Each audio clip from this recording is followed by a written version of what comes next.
అదే RTV app వార్తల్ని క్షణాల్లో చదివే అవకాశం ఉంటుంది. ఒక న్యూస్ పేపర్, ఒక టెలివిజన్ ఛానల్ మీ చేతుల్లో ఎప్పుడూ ఉంటాయి. నమస్తే, వెల్కమ్ టు ఆర్టీవీ. పార్లమెంట్ ఎన్నికల పోలింగ్కు సమయం సమీపిస్తుండటంతో తెలంగాణ వ్యాప్తంగా ఎన్నికల ప్రచారాన్ని హోరెత్తిస్తున్నాయి ప్రధాన రాజకీయ పార్టీలు. గత కొంతకాలంగా తెలంగాణ రాష్ట్ర రాజకీయాలకు కేంద్ర బిందువుగా మారుతున్న ఖమ్మం లోక్సభ బరిలోనూ అభ్యర్థులు మరింత దూకుడుగా ప్రచారాన్ని హోరెత్తిస్తున్నారు. ఇప్పటికే ప్రధాన రాజకీయ పార్టీల అభ్యర్థులంతా కూడా ఉదయం నుంచి రాత్రి వరకు ఎన్నికల ప్రచారంలో తలమునకలవుతున్నారు.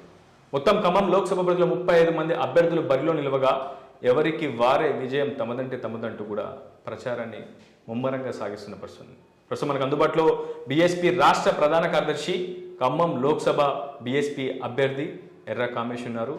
ఎన్నికల ప్రచారం ఏ విధంగా సాగుతుంది, ఈ ఎన్నికల్లో వాళ్ళ నినాదం ఏంటి, నిజంగా ఖమ్మం లోక్సభ బరిలో విజయం సాధిస్తామన్న ధీమా వాళ్ళకి ఉందా లేదా, ఇలాంటి పలు ప్రశ్నలకు మనం సమాధానం వెతికే ప్రతినిద్దాం. మనకు అందుబాటులో ఉన్నారు బీఎస్పీ ప్రధాన కార్యదర్శి ఎర్ర కామేష్. సార్ నమస్కారం, వెల్కమ్ టు ఆర్టీవీ. అన్న, ఎట్లా సాగుతుంది ప్రచారం?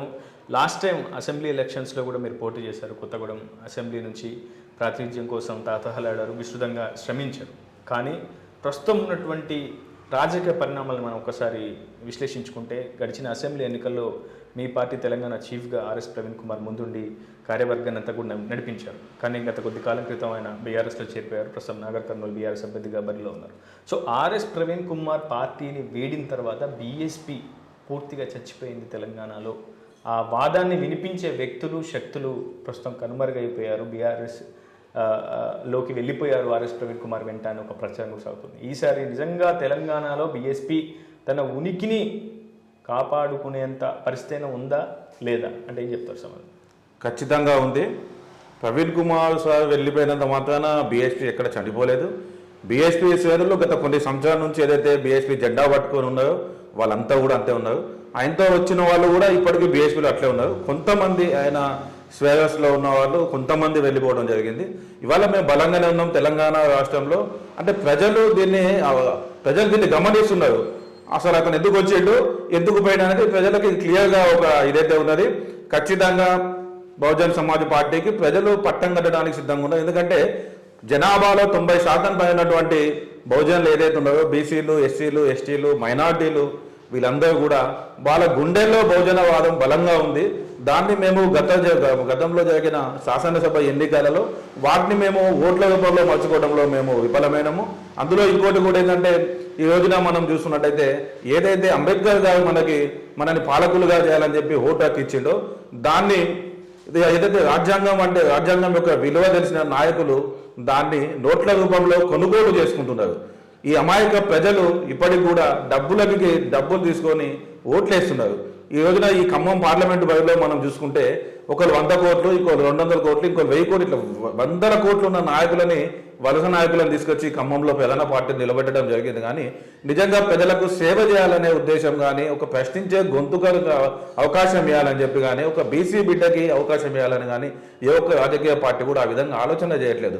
అన్ని పార్టీలు కూడా అగ్రవర్ణాలు, అంటే ఈ ఖమ్మం పార్లమెంటు ఎన్నికలు జరిగిన ఈ కాలంలో మనం చూసుకున్నట్టయితే ప్రతిసారి కూడా అగ్రవర్ణాల నాయకులకే టికెట్లు ఇస్తున్నారు, వాళ్ళే గెలుస్తున్నారు. ఇది మేము ప్రజల్లోకి విస్తృతంగా తీసుకుపోతున్నాం. ఖచ్చితంగా సక్సెస్ అయిన నమ్మకం అయితే ఉన్నది. అంటే సాధారణంగా కమ్యూనిస్ట్ పార్టీకి ఒక సిద్ధాంతం ఉంది. ఖచ్చితంగా దున్నేవాడిదే భూమి, ఖచ్చితంగా ఆంశాలకు సంబంధించి కావచ్చు, రైతాంగ సమస్యల కోసం కావచ్చు, కమ్యూనిస్ట్ పార్టీలు అలాంటి సిద్ధాంతాలతో, నినాదాలతో ప్రచారంలోకి వెళ్తూ ఉంటాయి. ఎన్నికల బరిలో ప్రతి ఏటగా నిలుస్తుంటాయి. ఇలాంటి బహుజనవాదం అనే మీ సిద్ధాంతానికి సంబంధించి ఇలాంటి సిద్ధాంతాల ఆధారంగా నిజంగా గెలుపు సాధ్యమవుతుందా? ఎందుకంటే ప్రజలంతా కూడా అభివృద్ధి కోరుకుంటున్నారు. ఎక్కడ చూసినా కుల, మత, వర్గ, వర్ణ విభేదాలకు అతీతంగా ఖచ్చితంగా పాలించేవాడే కావాలి, అది ఏ పార్టీ అయినా సరే దానికి మద్దతిస్తామని కూడా ప్రజలు తమ వంతు బాధ్యతగా ఓటింగ్లో కూడా పాల్గొంటున్నారు. కానీ కేవలం బహుజనుల కోసమే పూర్తిగా మేము కృషి చేస్తామని బహుజన ఎజెండానే తమ ఎజెండా అని చెప్తున్నాం. సో నిజంగా అగ్రవర్ణాల్లో కూడా పేదలు ఉండొచ్చు, వాళ్ళు కూడా అనేక సంక్షేమ పథకాలకు దూరమై ఉండొచ్చు, ఎన్నో ప్రాంతాల్లో అభివృద్ధి కూడా దూరమై ఉండొచ్చు. సో అలాంటి అంశాలను కాదని నిజంగా ఒక అవుట్డేటెడ్ సిద్ధాంతం కాదంటారా బహుజనవాదం? కాదండి, ఎందుకంటే అగ్రవర్ణాల్లోని పేదలు కూడా బహుజనుల కిందకే వస్తారు. ఓకే, అగ్రవర్ణాల్లో ఉన్న మహిళలకి కూడా ఓటకు కల్పించింది అంబేద్కర్ గారే. అంటే మేమేం చెప్తున్నాం అంటే, కమ్యూనిస్టులు అంటే గతంలో ఉన్న కమ్యూనిస్టులు కానీ ఇప్పుడున్న కమ్యూనిస్టులు చాలా పూర్తిగా మారిపోయారు. గతంలో మంచి మంచి కమ్యూనిస్టు నాయకులు వాళ్ళ యొక్క భూములను త్యాగం చేసి వాళ్ళు అన్ని విధాలుగా పార్టీ కోసం సిద్ధాంతం కోసం త్యాగం చేసిళ్ళు. ఇప్పుడు ఉన్న వాళ్ళు అటువంటి కమ్యూనిస్టు నాయకులు ఎవరు లేరు. మనం చూసుకుంటే కమ్యూనిస్టు పార్టీలో ఇప్పటి వరకు ఆ పార్టీ చరిత్రలలో ఏ పార్టీలైనా కూడా ఒక అగ్రవర్ణాలకు సంబంధించిన వాళ్ళే రాష్ట్ర కార్యదర్శులుగా జాతీయ కార్యదర్శులుగా ఉంటారు తప్పించి ఒక బీసీకి కానీ ఎస్సీకి కానీ ఎస్టీకి కానీ మైనారిటీకి కానీ ఇప్పటివరకు ఏదైనా అవకాశం కల్పించిల్లా రాష్ట్ర కార్యదర్శి కానీ జాతీయ కార్యదర్శిగా కానీ ఆ విధమైన అవకాశాలు కల్పించిల్లా. అట్లా కల్పించకుండా మేము పేదల పక్షాన్నే పోరాడతాము, మాది పేదల పార్టీ అంటే జెండాలు మోసేది జిందాబాదులు కొట్టేది టెంట్లు వేసుకొని రోడ్లకి ధర్నాలు వాస్తవకాలు చేసేదేమో బహుజనులు, అవకాశం వస్తే అధికారాన్ని అనుభవించేది మాత్రం అగ్రవర్ణాల వాళ్ళే. ఈ కొత్తగూడెంలో కూడా మనం కూడా ఒకసారి చూడాలి. ఎందుకంటే టెంట్లు వేసుకొని రోజుల తరబడి అంగన్వాడీ టీచర్లు ఆశా వర్కర్లు వీళ్ళందరూ ధర్నాలు రాష్ట్రాలు వాళ్ళ ఉద్యోగాలు పెట్టుకొని చేస్తే చివరకు ఎన్నికలలో అవకాశం ఒక సీట్ వచ్చినా కూడా ఏ నాయకుడు చేసినా కూడా అందరూ చూస్తూనే ఉన్నారు. దాని పరిణామమే మనం చూసుకుంటే భవిష్యత్తులో ఖచ్చితంగా ప్రజల్లో మార్పు అనేది డెఫినెట్గా వస్తుంది. ఎందుకంటే ఇది జరిగే బహుజనులకు అగ్రవర్ణాలకు మధ్య పోరుగా ఈ బహుజన వాదానికి మనువాదానికి మధ్య జరుగుతున్న పోరుగా ప్రజలు గమనిస్తున్నారు. ఖచ్చితంగా మార్పు అయితే వస్తుంది. ఎందుకంటే ఏదైతే కేంద్రంలో మళ్ళీ బీజేపీ పార్టీ అధికారంలోకి వస్తే ఖచ్చితంగా రాజ్యాంగాన్ని మార్చివేస్తామని చెప్పి వాళ్ళ మంత్రులు వాళ్ళ ఎంపీలు బహిరంగ ప్రకటనలు చేస్తున్నారు. కాబట్టి ప్రజలకి మా యొక్క హక్కులు కాపాడాలి, రాజ్యాంగం రక్షించబడాలంటే అది కేవలం బహుజన్ సమాజ్ పార్టీతోటే సాధ్యము. ఎందుకంటే మా పార్టీ సిద్ధాంతము భారత రాజ్యాంగమే మా ఎన్నికల మేనిఫెస్టో. అంబేద్కర్ గారి రాజ్యాంగం ఏదైతే రాసిండో దాన్ని పూర్తి స్థాయిలో అమలు పరిచితే ఇప్పటి వరకు కూడా విద్య కోసం కానీ వైద్యం కోసం కానీ జనాలు అలమటించే పరిస్థితులు ఉండదు. అంటే అందరికీ సమానమైన అవకాశాలు కల్పిస్తే రాజ్యాంగంలో బహుజనులకు కూడా హక్కులు కల్పిస్తే మనం ఇప్పుడు చూసుకుంటే తెలంగాణలో 54% మంది ఉన్న బీసీలకి అన్ని పార్టీలు 2-3 టికెట్లు ఇచ్చినాయి. అంటే సుమారు 10 టికెట్లు ఇవ్వాలి, కానీ ఇస్తున్నాయి ఆ పార్టీలు. ప్రజల్లో ఖచ్చితంగా ఇది చర్చ జరుగుతుంది. మనం ఎప్పటికీ పళ్ళకి మోసేటోళ్ళ లెక్కలే ఉండాలా, మనం కూడా రాజ్యాధికారంలో మన వాటం మనకు కావాలని చెప్పి ప్రజలు ఆలోచన చేస్తున్నారు. ఇప్పటి కాకపోతే ఇంకా 2 రోజులకైనా 4 రోజులకైనా ఖచ్చితంగా బహుజనవాదం గెలుస్తుంది అని చెప్పి నేను ధీమా వ్యక్తం చేస్తున్నాను. ఉత్తర భారతదేశంలో అత్యంత బలమైనటువంటి పార్టీగా రాజకీయ పార్టీగా అవతరించినటువంటి బీఎస్పీ దక్షిణ భారతదేశంలో కూడా తన ఉనికిని చాటేందుకు మొదటి నుంచి కూడా ప్రయత్నం చేస్తుంది. కానీ గడిచిన అసెంబ్లీ ఎన్నికల్లో మీ పార్టీ చీఫ్ మాయావతి ఎక్కడ ప్రచారం చేయలేదు. సో ఈసారైనా పార్లమెంట్ ఎన్నికల్లో, ఎందుకంటే చాలా తక్కువ సమయం ఉంది, మాయావతి గారైనా ఈసారి స్వయంగా రంగంలోకి దిగి బహుజన వాళ్ళందరినీ ఆ సంఘాలన్నింటినీ ఏకీకృతం చేసే ప్రయత్నం ఏమైనా చేస్తారా? ఒక ప్రత్యామ్నాయ శక్తిగా బీఎస్పీ ఎదుగుదలకు ఆమె తోడ్పాటు కూడా అందించాల్సి ఉంటుంది. సో ఈసారైనా ఎన్నికల ప్రచారంలో మాయావతి పాల్గొంటారు. గత అసెంబ్లీ ఎన్నికల కంటే ముందు తెలంగాణ రాష్ట్రంలో హైదరాబాద్ కేంద్రంగా సరూర్ నగర్ స్టేడియంలో మాయావతిగా ఎన్నికల శంఖారావం పూరించడం జరిగింది. పెద్దపల్లికి కూడా ప్రచారం రావడం జరిగింది. ఇప్పుడున్న పరిస్థితుల్లో ఏంటంటే భారత రాజ్యాంగానికి ముప్పు ఉందని చెప్పి ఉత్తరప్రదేశ్ రాష్ట్రంలో మేడం తన ముడకలై ప్రచారం చేస్తున్నారు. అది అత్యధికంగా 80 సీట్లు ఉన్నటువంటి రాష్ట్రం కాబట్టి ఖచ్చితంగా అక్కడ మెజార్టీ సీట్లే గెలుపుగా ఉత్తరప్రదేశ్లో ప్రచారం చేస్తున్నారు. మాయావతి మేడంను ఆకాష్ ఆనంద్ గారు కూడా అక్కడే తన ముడకలైపోయి ఉన్నారు. ఖచ్చితంగా ఆకాష్ ఆనంద్ గారు తెలంగాణ పర్యటనకు 11వ తేదీ అంటే ఎన్నికల ప్రచారం చివరి రోజున హైదరాబాద్ రావడం జరుగుతుంది. ఆ సభ కూడా విజయవంతమవుతుంది అని చెప్పి తెలుసుకున్నాం. ఖమ్మం లోక్సభ అభ్యర్థిత్వానికి సంబంధించి మీరు బీఎస్పీ తరఫున పోటీ చేస్తూ ఉన్నారు. ఒకవైపు కాంగ్రెస్, బీఆర్ఎస్, బీజేపీ ఈ 3 ప్రధాన రాజకీయ పార్టీల మధ్యనే బిగ్ ఫైట్ నెలకొందనేది ప్రధానంగా అందరు రాజకీయ విశ్లేషకులు కూడా భావిస్తున్న పరిస్థితుంది. సో బీఎస్పీ ఏమాత్రం ఈ ప్రధాన రాజకీయ పార్టీలకు పోటీగా నిలవచ్చు అంటారు?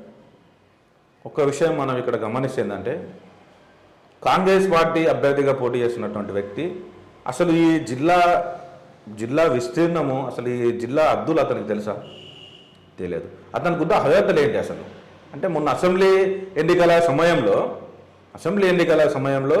7.5 కోట్ల డబ్బు ఓటర్లను ప్రలోభపెట్టడానికి ఇక్కడ ఈ జిల్లాకి తరలిస్తుంటే హైదరాబాద్లో పట్టుకున్నారు. అది నేను చెప్పడం కాదు, క్లియర్గా ఆయన ఎన్నికల అప్డేవిట్లో ఆయనే పొందుపరిచిండు. ఆ కార్లతోటి 7.5 కోట్ల రూపాయల డబ్బు. అంటే ఈ డబ్బుని చూసి ఆయన అర్హతగా పరిగణించి ఆయనకు టికెట్ ఇచ్చిల్లా? కాంగ్రెస్ పార్టీ కష్టకాలంలో జెండా పట్టుకున్న నాయకులేగా, బీసీ నాయకులేగా, నామనాగేశ్వరరావు గారిని గతంలో కూడా గెలిపించిల్లు. గతంలో గెలిపించినప్పుడు ఆయన అసలు ఈ జిల్లాకి చేసిందేంటి? ఒక మైనింగ్ కళాశాల తీసుకొచ్చిండా, లేకుంటే ఒక సూపర్ స్పెషాలిటీ ఆసుపత్రి తీసుకొచ్చిండా, అంటే అసలు ఇక్కడ ఒక యూనివర్సిటీ తీసుకొచ్చిండు, అసలు ఏం తీసుకొచ్చిండు, ఏం చెప్పి మళ్ళీ ఓట్లాడడానికి వస్తున్నాడు? వాళ్ళ ప్రధాన పార్టీలు వాళ్ళకున్న అయోధ్య ఏంది? అదేవిధంగా బీజేపీ అభ్యర్థి ఒక 3 నెలల ముందర వరకు కూడా ఏ రోజన్నా ఈ ఖమ్మం జిల్లాలో అసలు కనిపించిండా? కేవలం టికెట్ కన్ఫర్మ్ అయింది కాబట్టి ఆయన దగ్గర కోట్ల రూపాయలు ఉన్నాయి, వాటిని జనాల మంచి గెలవాలని ఒక ఉద్దేశంతో ఆయన స్వార్థం కోసం వచ్చిండు. కానీ మేము 24 గంటలు ప్రజల కోసము రాజకీయంగా ఎన్ని ఒత్తిళ్లు, ఎన్ని బెదిరింపులు, ఎన్ని ప్రలోభాలు ఉన్నా కూడా వాటిని అన్నిటిని తట్టుకొని ఈ జిల్లా కేంద్రంలో బహుజన్ సమాజ్ పార్టీ జెండాను భుజాన మోసుకుంటూ మేము అహోరాత్రులు కష్టపడుతున్నాం. ఒక ప్రశ్నించే తత్వం ఉన్నది మా పైన. మేము ఒక ప్రతిపక్ష నాయకుడిగా ఒక బాధ్యతాయుతంగా మేము పోరాటం చేస్తున్నాం. మేము ఖచ్చితంగా ఈ ఖమ్మం జిల్లాలో కూడా ఏంటంటే ఒకసారి ప్రజలు ఆలోచన చేయాలా. ఈ 2-3 సామాజిక వర్గాలు, 2-3 కుటుంబాలు, ఇంకా బట్టి కుటుంబం కాకపోతే శ్రీనివాస్ రెడ్డి కుటుంబం కాకపోతే తుమ్మన్ నాగేశ్వర కుటుంబానికి, ఈ నామ నాగేశ్వర వీళ్ళ కొత్త నాయకులు రావద్దా? అంటే కొత్త వాళ్ళు పార్లమెంట్లో పోటీ చేయడానికి అర్హత లేదా? ప్రజలు కూడా ఇవన్నీ ఆలోచన చేస్తున్నారండి. ఖచ్చితంగా నేను ఏమంటున్నా అంటే అసలు వాళ్ళకున్న అర్హత ఏంది? వ్యక్తి గుణగణాలు ఒకసారి ఆలోచన చేయండి. 24 గంటలు ప్రజాక్షేత్రంలో ప్రజల సమస్యల కోసం ప్రతిరోజు నిరంతరం పోరాడుకుంటూ ఉండే ఒక వ్యక్తి కావున హైదరాబాద్లలో కూర్చొని వ్యాపారాలు చేసుకొని ఏసీ కార్లలో విలాసవంతమైన జీవితాలు గడిపే నాయకులు కావాలా ఒకసారి ఆలోచన చేయాలని చెప్పి కూడా ఈ సందర్భంగా నేను మీ ద్వారా విజ్ఞప్తి చేస్తున్నాను. నేను మీరు అంటున్నారు, చాలా స్పష్టంగా కూడా చెబుతున్నారు, ప్రజా సమస్యల పరిష్కారం కోసం 24 గంటల పాటు పోరాటం చేశాం, 24/7 ప్రజలకు అందుబాటులో ఉన్నామని చెప్తున్నారు. కానీ ప్రజలు మిమ్మల్ని విశ్వసించకుండా అదే ప్రధాన రాజకీయ పార్టీలైన కాంగ్రెస్, బీఆర్ఎస్, బీజేపీ 3 పార్టీల్లో ఎవరో ఒక అభ్యర్థి వైపే మొగ్గు చూపుతున్నారు. కారణం ఏంటంటారు? లోపం మీద, ఓటర్లదా? ఏం చెప్తారు? వాస్తవ పరిస్థితి చెప్పాలంటే అంటే వాళ్ళకి ఉన్న ఆర్థిక వనరులకి మాకున్న ఆర్థిక వనరులకి ఏమైందంటే ఈ వ్యత్యాసం ఉండడం వల్ల వాళ్ళు మీడియాని, సోషల్ మీడియాని, క్యాడర్ని, అంటే ఇప్పుడు మనం చూసుకుంటే ఈ నాయకుడు ఈ పూట ఈ పార్టీలో ఉంటాడు, తెల్లారి ఇంకో పార్టీలో పోతాడు, మళ్ళీ తెల్లారి ఇంకో పార్టీ, అంటే నాయకులను కొనుగోలు చేయటము, మీడియా వ్యవస్థలో ఏదైతే వాళ్ళ యొక్క సామాజిక వర్గం వాళ్ళే మీడియాలో ఆధిపత్యంలో ఉండడం వల్ల మీడియా కూడా వాళ్ళకి సపోర్ట్ చేయటము, ఇవన్నీ కలిపి అమాయకమైన ప్రజలను మభ్య పెడుతున్నారు. అంటే ఏమీ చేయకపోయినా అంటే ప్రజలు మాకు ఇది కావాలి అని అడిగే అంటే మీ గొంతు కూడా మేము వినిపించే ప్రయత్నం చేస్తున్నాం. మీడియా తప్పకుండా, అంటే మీడియా అంటే అందరూ కొందరు, కొంతమంది, అంటే ఇప్పుడు బహుజన్ సమాజ్ పార్టీకి ఒక ప్రింట్ మీడియా లేదు, ఒక ఎలక్ట్రానిక్ మీడియా లేదు. కాంగ్రెస్ పార్టీ చూసుకుంటే V6 ఉంది, వెలుగు ఉంది. అంటే ఇట్లా అదే రకంగా బీజేపీ వాళ్ళకి జాతీయ స్థాయి నుంచి రాష్ట్ర స్థాయిలో అందరూ కూడా సపోర్ట్ చేస్తున్నారు. అంటే వాళ్ళకున్న ఒత్తిడి వల్లనో లేకుంటే ఇంకో రకరకాల కారణాల వల్ల ప్రధానమైన పార్టీలో చేస్తున్నాయి. మాకు అనుకున్న స్థాయిలో అంటే మాకు మీడియా సొంతంగా లేకపోవడము ఒక మైనస్ పాయింట్. ఇంకోటి కూడా ఏంటంటే మేము నాయకులను కొనుక్కునే స్తోమత లేదు.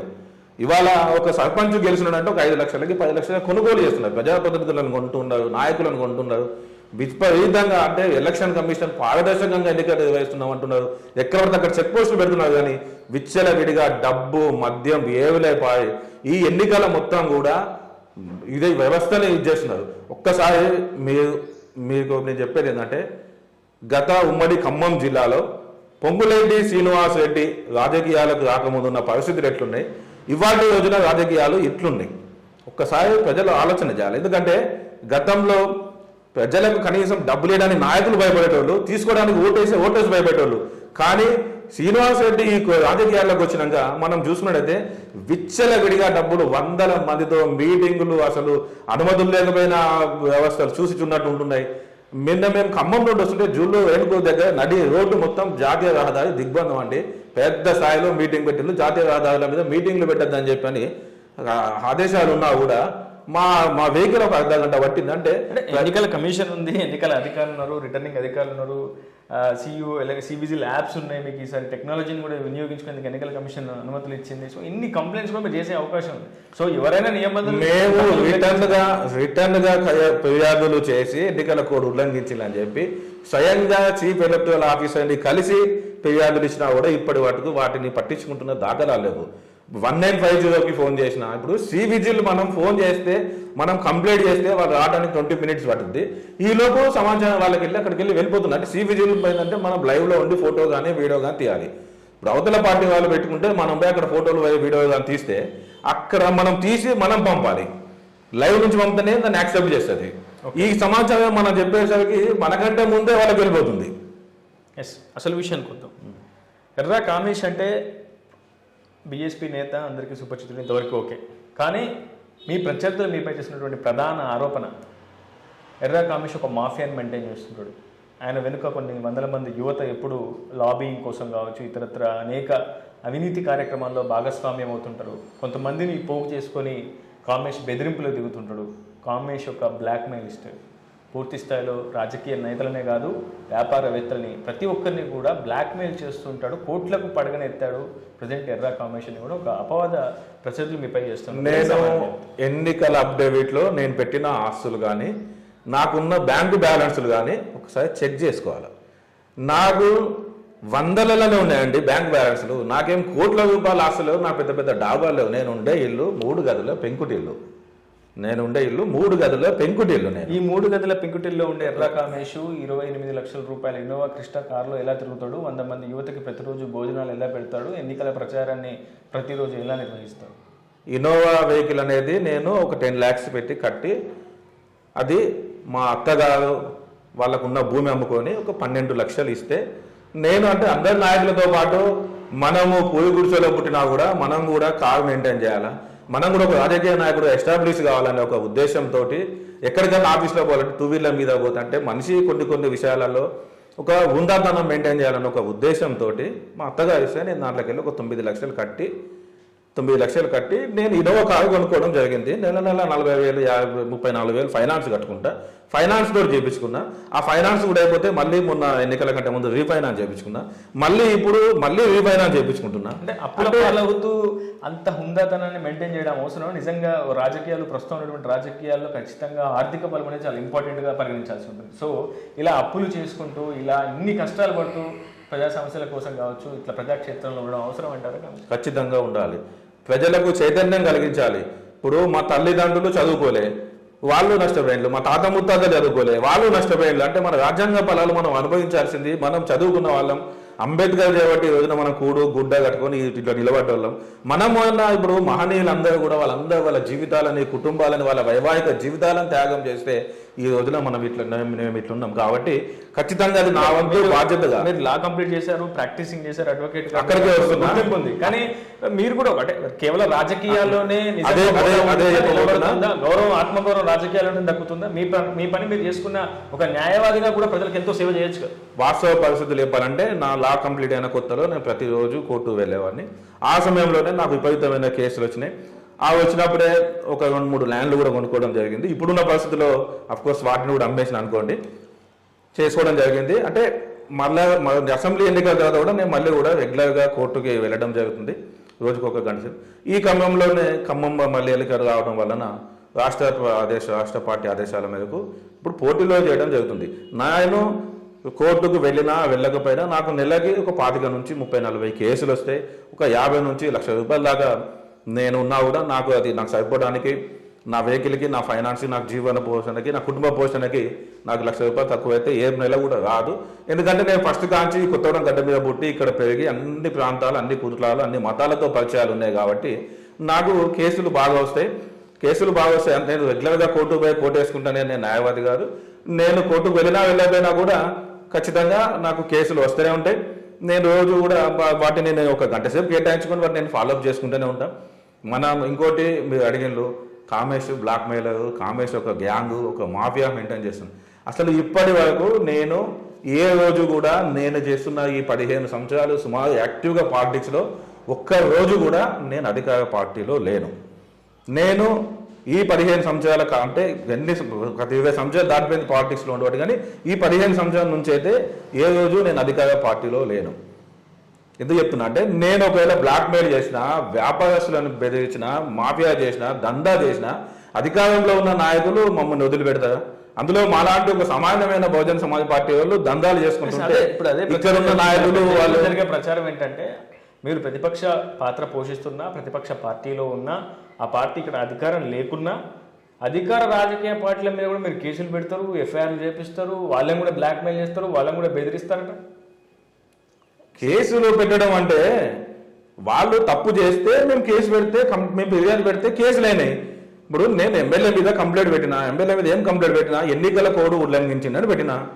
ఎన్నికల కోడ్ ఉల్లంఘిస్తే ఇక్కడ రిటర్నింగ్ అసిస్టెంట్ రిటర్నింగ్ ఆఫీసర్, జిల్లా ఎన్నికల అధికారి వాళ్ళు సమయానికి స్పందించకపోతే నేను చీఫ్ ఎలక్టరల్ ఆఫీసర్ దాకా పోయి దాని మీద ఫిర్యాదు చేస్తే అది ఎఫ్ఐఆర్ అయింది. అది నేను దాన్ని బ్లాక్ మెయిల్ ఎట్లా అంటారు? ఇప్పుడు ఒక ప్రజాప్రతినిధి, ప్రజలతో ఎన్నుకోబడిన ప్రతినిధి ఎన్నికల కోడ్ అమల్లో ఉంటే ఏం చేయాలో ఏం చేయొద్దో తెలియదా? దాంట్లో బ్లాక్ మెయిల్ ఏముంది? ఇప్పుడు ఒక కలెక్టర్ కార్యాలయంలో ఒక డిఎంహెచ్ఓ, డిసిహెచ్ఎస్ వీళ్ళు బహిరంగంగా ఐఎన్టీసీ డైరీ తీసిలంటే ఇప్పటిదాకా వాళ్ళ మీద కూడా చర్యలు తీసుకోలేదు. అది బ్లాక్ మెయిల్ ఎట్లయితుంది? ఇప్పుడు వాళ్ళు నిబంధనలకు సక్రమంగా కట్టుకొని వాళ్ళు చేయాలి. అంటే వాళ్ళ ఆరోపణలు ఎప్పటికి కూడా ఏంటంటే ఒక గ్లోబల్ ప్రచారం చేస్తున్నారు. బ్లాక్ మెయిల్ సెటిల్మెంట్, దందా, మాఫియా అని చెప్పి. మా దగ్గర ఉన్న ఏ ఒక్కరి మీద కూడా ఒక చిన్న పిటి కేసు కూడా లేదు. ఇప్పటి వరకు నేను దాన్ని బల్ల గుద్ది చెప్పాడు. చిన్న పిటి కేసు కూడా లేదు. నేను మాఫియా మెయింటైన్ చేసి ఒక కోటరీ మెయింటైన్ చేసి 100 మంది యువకులు అంటే నేను మహనీయులను చూసుకొని రాజకీయాలు చేస్తున్నా, వాళ్ళు నన్ను చూసుకొని ఈరోజు కాంబినేషన్లో ఒక స్థాయిలో ఉంటే మేము కూడా సర్పంచులు కావచ్చు, వార్డు మెంబర్లు కావచ్చు, మనకి రాజ్యాధికారులు మనం కూడా ఫలాలు అనుభవించాలని చెప్పి వాళ్ళు నా కోసం తిండి లేక ఏం లేక పొద్దున్న నుంచి రాత్రి దాకా నాతో పాటు 6 నిమిషాలు కుటుంబం కంటే ఎక్కువ నాతో ఉంటుకుంటే నన్ను ఇష్టపడకుండా నా కోసం కష్టపడతాను. వాళ్ళందరూ బ్లాక్ మెయిలర్స్ చేస్తున్నారు, దందా మెయింటైన్ చేస్తున్నారంటే ఒకరి మీద ఒక పిటి కేసు అన్న ఉంటే చూపెట్టామండి. ఇప్పుడు కామేష్ బ్లాక్ మెయిల్ చేసినట్టే ఇవ్వకుంటారా? ఇప్పుడు ఇంతమంది ఇన్ని వ్యవస్థలు మనం ఎప్పుడు ఎమ్మెల్యే ఉన్నా ఎమ్మెల్యేకి ప్రధాన ప్రతిపక్షంగా పోరాటం చేస్తున్నాము. ఎమ్మెల్యేలు అధికార పార్టీలో ఉన్నారు. గతంలో ఉన్న ఎమ్మెల్యే అయినా ఇప్పుడున్న ఎమ్మెల్యే అయినా అంతకంటే ముందున్న ఎమ్మెల్యే అయినా కూడా మేము ఒకవేళ దందాలు చేసి బ్లాక్ మెయిల్ చేస్తే మమ్మల్ని వదిలిపెడతారా అండి? సరే, ప్రజలకు కూడా మేము మీ ద్వారా నేను అదే చెప్తున్నా, ఇటువంటి గ్లోబల్ ప్రచారాన్ని నమ్మకండి. ఎందుకంటే మేము నీతి నిజాయితీతో పోరాటం చేస్తున్నాం, పని చేస్తున్నాం, కష్టపడుతున్నాం. కాబట్టి ఒకసారి ఈసారి మమ్మల్ని ఆదరించమని చెప్పి ఎట్లా సాధ్యమైంది అంటున్నారు కామేష్ గారు? ఒకవైపు కాంగ్రెస్లో 3 మంత్రులు, 7 ఎమ్మెల్యేలు ఉన్నారు, వాళ్ళకి పూర్తి స్థాయిలో ప్రాతినిధ్యం ప్రజలు కట్టబెట్టారు. మరోవైపు బీజేపీ సెంట్రల్లో అధికారంలో ఉంది. ఈసారి కూడా 400 పైగా మెజార్టీ స్థానం తామే దక్కించుకుంటాం, మరోసారి మోడీ ప్రధాని అవుతారని వాళ్ళు కూడా విశ్వాసం వ్యక్తం చేస్తున్నారు. సో ఇంత బలమైనటువంటి రాజకీయ పార్టీలను, ప్రత్యర్థులను ఎదుర్కొంటూ కామేష్ నిజంగా విజయం సాధిస్తారు? కనీసం డిపాజిట్ అయినా వస్తుంది? మనిషి ఎప్పుడు కూడా ఆశాజీవి. ఇంకోటి ఏంటంటే కష్టపడితే ఫలితము ఖచ్చితంగా ఎప్పటికన్నా నడుచుకుంటూ వస్తుంది. అదృష్టం ఉన్నప్పుడు అదే నడుచుకుంటూ వస్తుంది. అసాధ్యం అంటూ ఏది ఉండదండి రాజకీయాలలో. ఎందుకు చెప్తున్నంటే మనము ఒక ఎగ్జాంపుల్ పంజాబ్లో చూద్దాం. ముఖ్యమంత్రి మీద ఒక సామాన్యమైన వాళ్ళ అమ్మ అవుట్ సోర్సింగ్ ఉద్యోగం చేస్తుంది, 2500 రూపాయల జీతం తీసుకునే అమ్మ సైకిల్ మీద తిరిగే ఒక లేడీ ముఖ్యమంత్రి, అక్కడ అధికారంలో ఉన్న కాంగ్రెస్ పార్టీ ముఖ్యమంత్రి మీద గెలిచిందండి పంజాబ్లో. అదేవిధంగా ఢిల్లీలో, ఇప్పుడు వాళ్ళకున్న రాజకీయ పరిస్థితుల్లో ఏదో కానీ ఢిల్లీలో అరవింద్ కేజ్రీవాల్ అనే వ్యక్తి పార్టీ పెట్టినాక 2 సార్లు 3 సార్లు అధికారం వచ్చింది. రాజకీయాలలో అసాధ్యం అంటూ ఏది ఉండదు.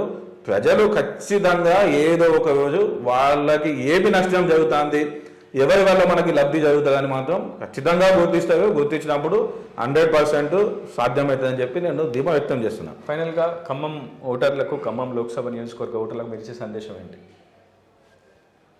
ఏదైతే 90% పైనటువంటి బహుజనులు ఉన్నారో, బీసీలు, ఎస్సీలు, ఎస్టీలు, అగ్రవర్ణాల్లోని పేదలు, ఖచ్చితంగా ఈ ఎన్నిక అనేది ఏదైతే మన జీవితాలకు, మన భవిష్యత్ తరాలకు ముడిపడిన ఉన్న అంశం ఇది.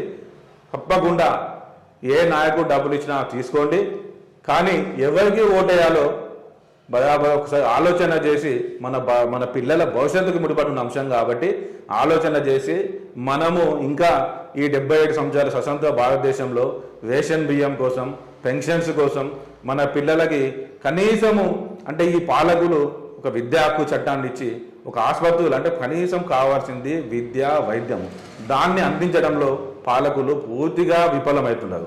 కాబట్టి ఒకసారి ఆలోచన చేయాలి. మన పిల్లలకి నాణ్యమైన విద్య కావాలి, మన పిల్లలకి నాణ్యమైన వైద్యం కావాలి. ఈ రోజున నెలకి 2000 పింఛనిచ్చి హాస్పిటల్లో పోతే 50,000 బిల్లులు అయ్యే పరిస్థితి ఉంది. నాణ్యమైన విద్య ఏదైతే భారత రాజ్యాంగంలో మనుషులకి సమాన హక్కులు, విధులు ఏవైతే కల్పించబడిందో భారత రాజ్యాంగాన్ని పూర్తిగా అమలు పరిచే పార్టీ బహుజన్ సమాజ్ పార్టీ. భారత రాజ్యాంగాన్ని అమలు చేయాలంటే బీఎస్పీ ఏనుగు గుర్తుకు ఓటేయాలని చెప్పి ఈ సందర్భంగా నేను విజ్ఞప్తి చేస్తున్నాను. అన్న thank you so much, congratulations.